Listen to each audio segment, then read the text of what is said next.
Yeah, Michael Patrick King has been writing parts for Rosie that he hoped Rosie would do since the show started, and they never worked out. So it was great to finally hit with this one. And if one was going to work out, this was the perfect one.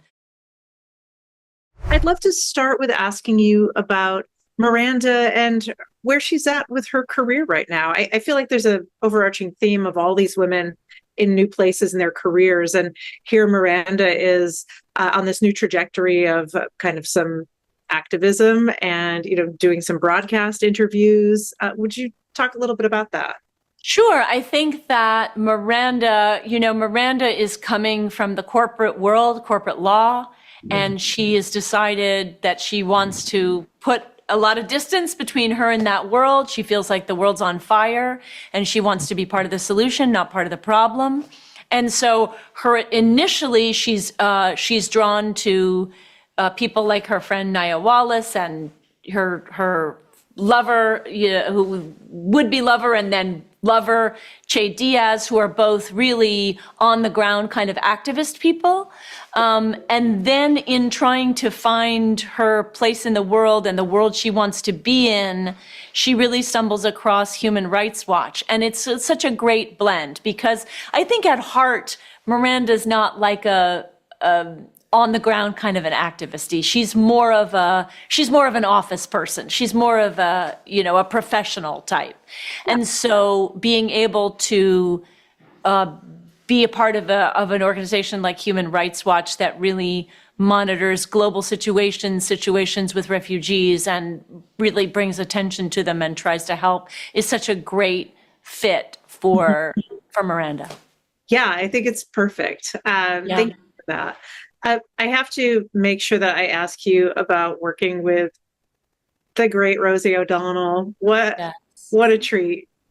Yeah, Michael Patrick King has been writing parts for Rosie that he hoped Rosie would do since the show started, and they never worked out. So it was great to finally hit with this one. And if one was going to work out, this was the perfect one to work out. It's on the one hand, it's such a perfect part for her, and on the other hand, it's so unexpected, right? Yeah, I laughed a lot. It was sweet and charming, and yeah, beautiful. Right. Yeah. I want to talk a little bit about Miranda's relationship with Joy. I think there's something so real about this kind of unfolding where there's chemistry, but neither of them really can tell that it's very Sapphic. I mean, I think that's just right. a Sapphic thing. Would you talk a little bit about the I think there's a lot of accuracy in the way this love story is written. Would you talk about how the realism in it?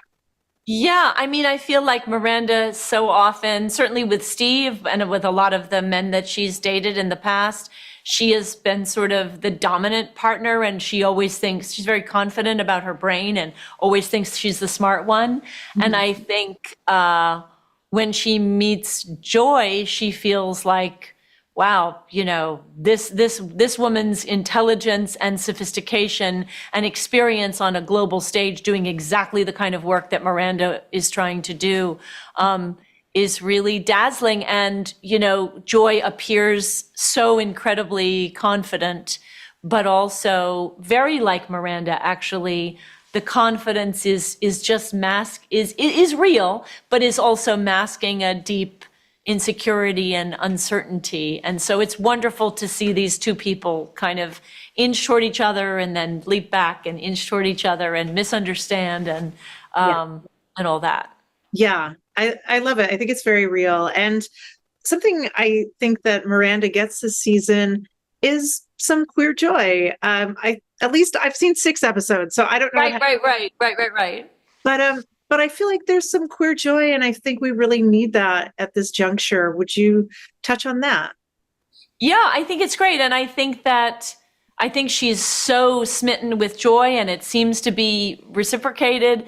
But I think also Miranda, having been married for a long time, doesn't want to, become a lesbian cliche and just move in together on the 3rd date, So Yeah. she's trying both not to frighten the other person away and not to leap too quickly. And also, there is I don't know if you've seen these ones yet, but there is such a desire on Miranda's part to keep it light and to keep it fun and to not let real life intrude. But, you know, the honeymoon period can only last for so long. And at some point, you know, real life hard things are gonna make their way in.